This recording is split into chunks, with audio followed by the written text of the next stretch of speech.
all throughout my life, right? Like I just have all these little things that I felt were not morally consistent with myself, and that I felt like a bad person. So I just researched and watched lots of horror movies and like read about serial killers and was like, okay, look, I'm not so bad after all. It's all good. I was thinking, so I guess people can tell me in the comments, like maybe like other maybe other INFPs also are attracted to darker things as a point of comparison for their tortured souls. I don't know.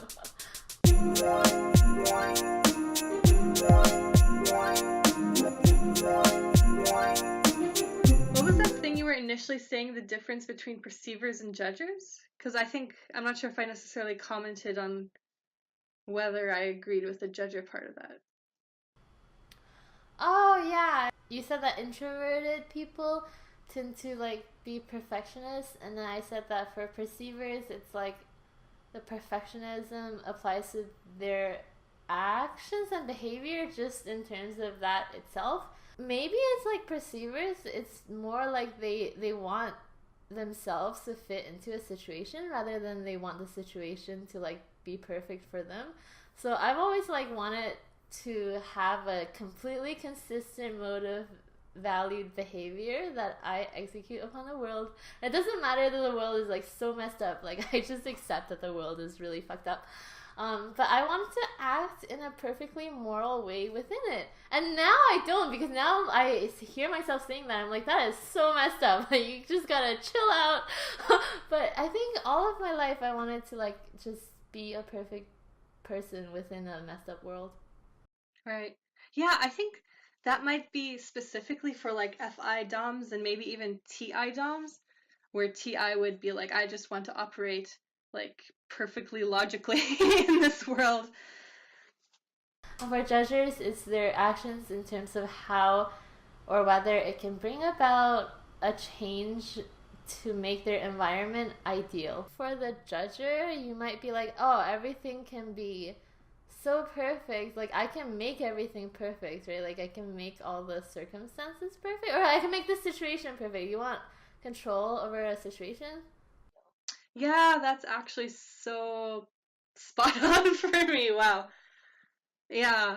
Yeah, because I never really think about my behaviors until I see that, like, maybe someone, like, I don't know, like in social situations, maybe if I'm kind of like too self-conscious of what I'm saying or something, and maybe I notice that, like, someone else is self-conscious, and I immediately think like, oh crap, like did I like do something to like make that other person self-conscious? And then I'll be like, okay, yeah, how should I like modify my behavior as to not do that? But unless I get that feedback, then generally I probably, yeah, I don't really think that much about it. That's so interesting. It makes so much sense because, like, when you say that, it makes me feel like a crazy person because I see now that there is a total disconnect between, yeah, there's a total disconnect between my behaviors and the effects that they have. It's like it's like the FI vacuum. It's like FI exists in a total vacuum, and it's just I guess this makes it so obvious that FIs are like the total opposite of FE, because FE, if you're FE Dom, you're seeing the effect in real time. You're reacting to the effects in real time. But if you're an FI Dom, it's like you have all these values that totally have nothing to do. It's like I say something and someone is hurt, but if I feel like, okay, I said the right thing in accordance with whatever is up here, then like I don't feel bad at all. Or I could feel bad, but it's like it's so minor in comparison to feeling like I've betrayed my whole value system. Yeah, so it's totally disconnected with whatever effect that has in the real world. And I'm kind of trying to learn that it's probably also disconnected, because sometimes I see like someone, yeah, like that I'm talking to, or that like I'm kind of sitting with, and generally a large group is having conversation, and maybe I notice that they have some sort of like slight negative reaction, and then I like immediately make it about me, and I'm like, oh gosh, what did I do? to like induce that in that person. And now I'm learning that like, okay, yeah, like even if I did say something, it might not necessarily be what I said, but it might be like their perception of what I said. And like I can't go around controlling like everyone's perception of what I said. Not necessarily in like what they think of me, but just in the sense of like how it affects them. So even if something, yeah, I guess I just have to try to kind of keep it on a general principle and be like, okay, I have to generally morally feel okay with what I say, but if someone has a completely different perception, which I mean everyone does, right? Everyone has their own way of looking at the world, and if someone sees what I said differently, then it's not necessarily my responsibility to like change that. I mean, I could maybe clarify it for them if I feel like they just completely misunderstood or something, but it's not necessarily my job to then be like, okay, shoot, I like offended one person, or maybe I made one person uncomfortable, let me like change my entire behavior towards everyone.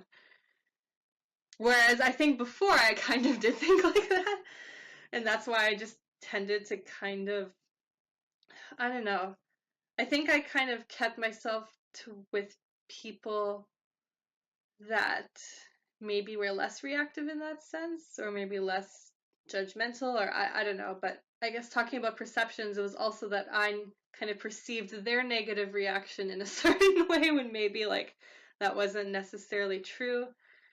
So I kind of just like kept social interactions to a minimum, and Aww.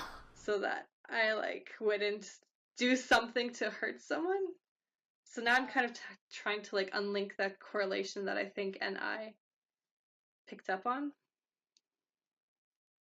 which was maybe somewhat false, I guess. I don't know. Yeah, I gotta mention that, like, I think that and a lot of what I said is also related to codependency.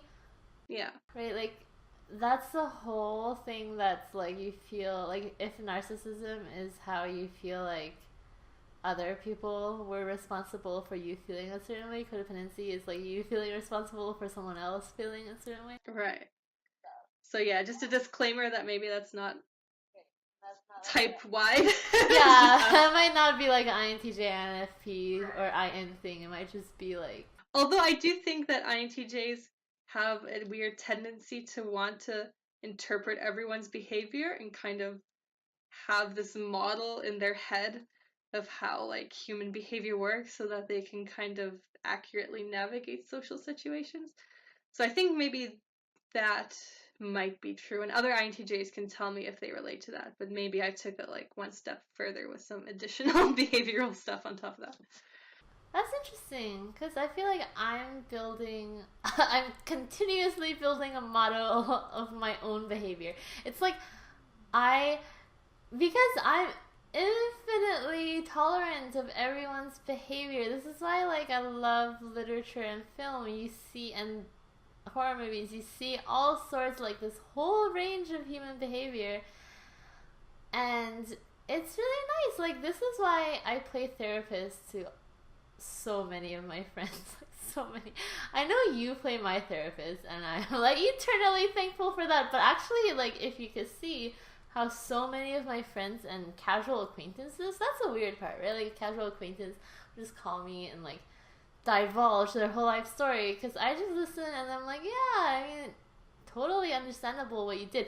I never give them any advice. All I ever say is it's totally understandable what you did, and I mean that because I'm like, yeah, I've seen that in a movie. Like, I can put myself in that situation.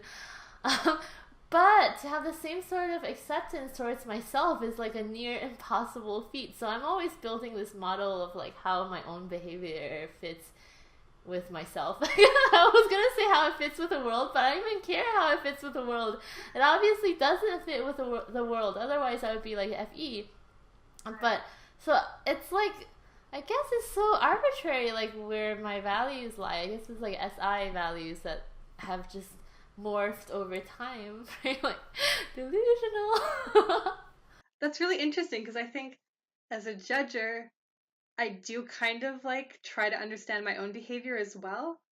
But yeah, but then I put it more of a context into the world, and then I try to like figure out how I can change my behavior for like certain outcomes, right? So that I can like improve myself in this way or that way, right? Yeah, I don't really think about the outcomes. Right. That's what I learned from the ISTJ, by the way. He was like, why are you clinging to this model of how you should run your channel if it's not affecting the real world? I'm like, I don't know. Like, holy crap, you're so right. I don't know why I do that. Like, what?